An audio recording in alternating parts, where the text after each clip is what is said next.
성도 여러분 평안하십니까? 두 친구운동 말씀과 친구되기 오늘 그 224번째 날 맞고 있습니다.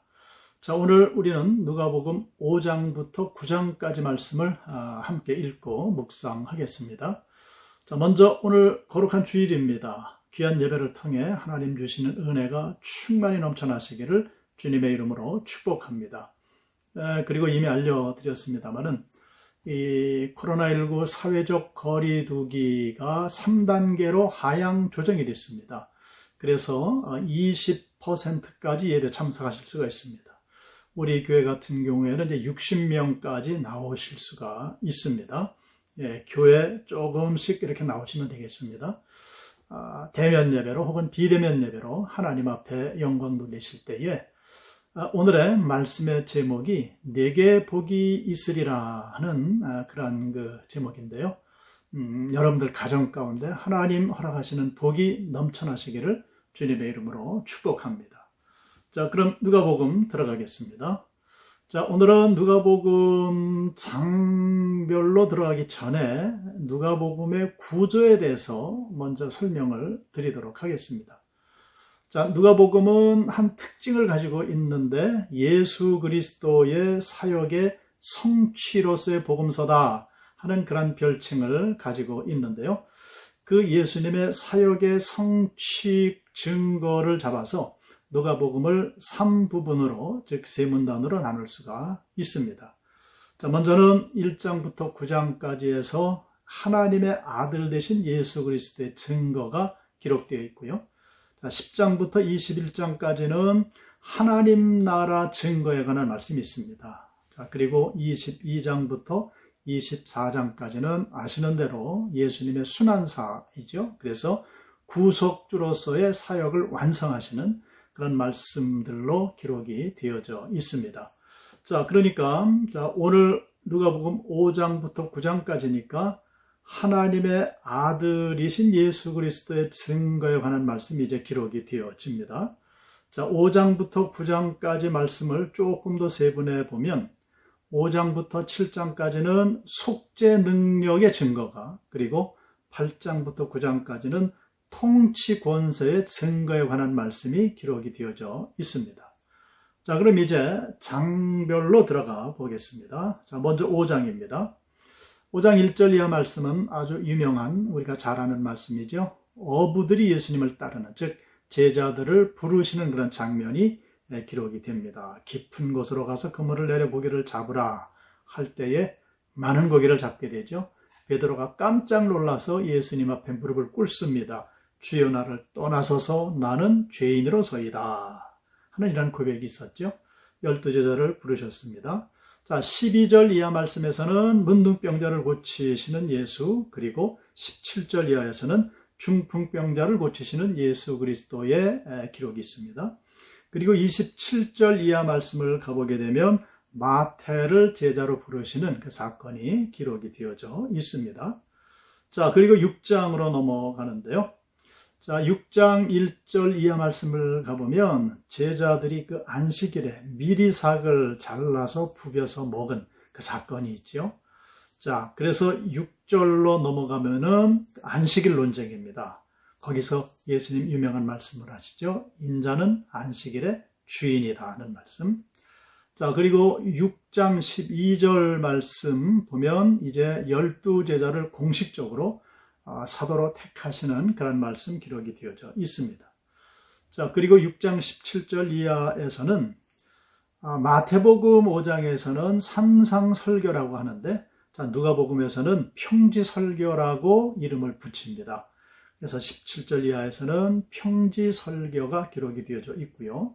그리고 6장 20절 이하 내려가 보면 주님께서 복과 화를 선포하시는 말씀이 있습니다.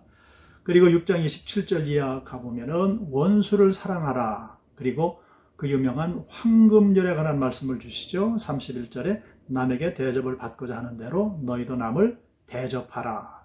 이 예수님의 가르침은 종교를 초월하죠. 인종을 초월해서 많은 이들이 감동받는, 또 그렇게 살려고 애쓰는 그런 말씀이 되고 있습니다.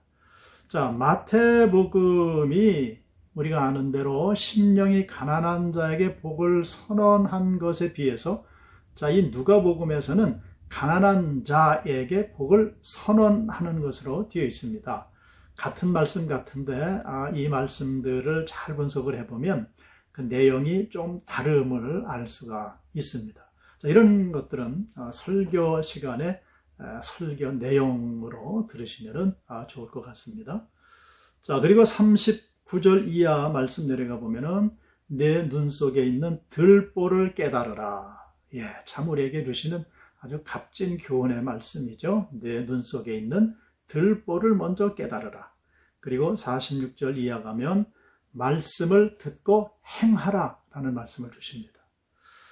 자, 말씀을 듣고 행하라 하는 이 말씀은 오늘 주일 설교의 한 내용이 되기도 할 겁니다. 자, 7장 넘어가면 1절 이하에서 가버나움의 백부장의 종을 고치신 말씀 기록이 되어져 있습니다. 그리고 11절 이하에서는 나인성 과부의 죽은 아들을 살려내시는 말씀이 기록이 됩니다. 자, 그리고 18절 이하 가면 이제 세례 요한에 관한 말씀을 특별히 제자들에게 해주시는 그런 장면이 있고요. 그리고 36절 이하 내려가 보면은 예수님의 발에 향유를 부은 여인의 사건이 기록이 되어집니다. 거기서 유명한 말씀을 하시죠. 7장 47절에 사함을 받은 일이 적은 자는 적게 사랑하느니라. 아멘. 예수님께서 우리의 모든 죄를 용서해 주셨음을 확신할 수 있는, 그래서 감사할 수 있는 그런 마음이 있을 때 우리 예수님을 더욱더 사랑할 수 있다는 말씀이 되겠죠. 자, 이렇게요. 하나님 나라의 복음은 세상에서의 삶과는 다른 차원의 삶을 약속을 하고 있기 때문에 이 세상에서 안락한 삶을 누리는 자들에게 보다는 결핍되고 그리고 어려운 처지에 있는 자들에게 위로와 소망의 소식이 될 수가 있는 겁니다. 그것이 바로 하나님 나라의 복음의 한 특징이 되는 거죠. 자, 그리고 이제 8장으로 넘어가면 1절 이하에 여자들이, 즉 여제자들이 예수님을 배후에서 돕는 그 말씀이 기록이 됩니다. 4절 이하 가면은 그 유명한 씨 뿌리는 자의 비유의 말씀이 기록이 되고요. 19절 이하 말씀을 가보면은 예수님의 어머니와 동생들이 등장을 하고 그리고 누가 내 고륙 지치는가 하는 말씀, 그리고 22절 이하 내려가면 폭풍을 잔잔케 하신 예수님, 26절 이하 말씀은 거라사인의 땅에 군대 귀신 들린 자를 고쳐내시는 예수님의 기록, 그리고 40절 이하 말씀 내려가 보면 회당장 야이로의 딸을 살려내신 그 말씀이 기록이 되어져 있습니다. 자, 이제 9장으로 넘어가게 되면 자, 1절 이하에서 이제 12제자를 파송을 하시는 그 말씀이 있습니다. 그리고 10절 이하가 보면은 그 유명한 오병이어의 기적의 말씀이 기록이 됩니다. 자, 그리고 18절 이하 말씀을 내려가 보면은 마태복음에는 16장에가 있는데 누가복음에는 9장 18절에 있습니다. 베드로의 그 유명한 신앙 고백, 그리고 예수님의 죽음, 예수님의 부활을 예고하시는 말씀이 기록되어집니다. 자, 그리고 28절 이하 내려가 보면은 변화산 사건이죠.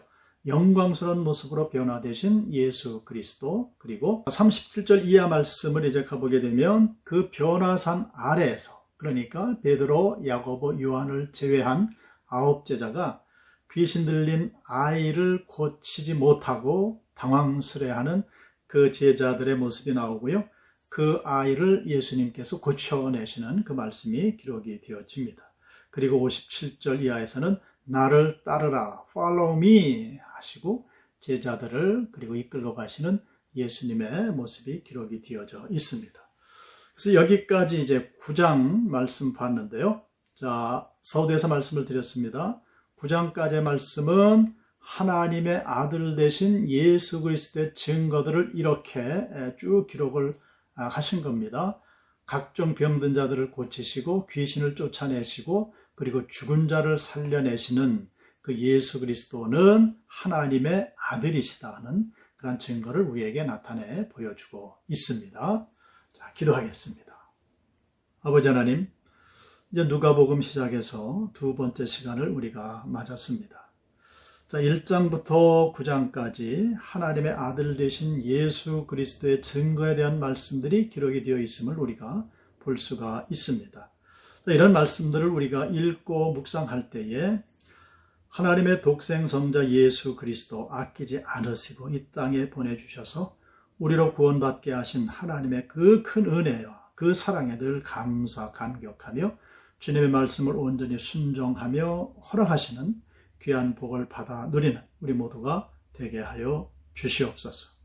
예수 그리스도의 이름으로 기도드리옵나이다. 아멘.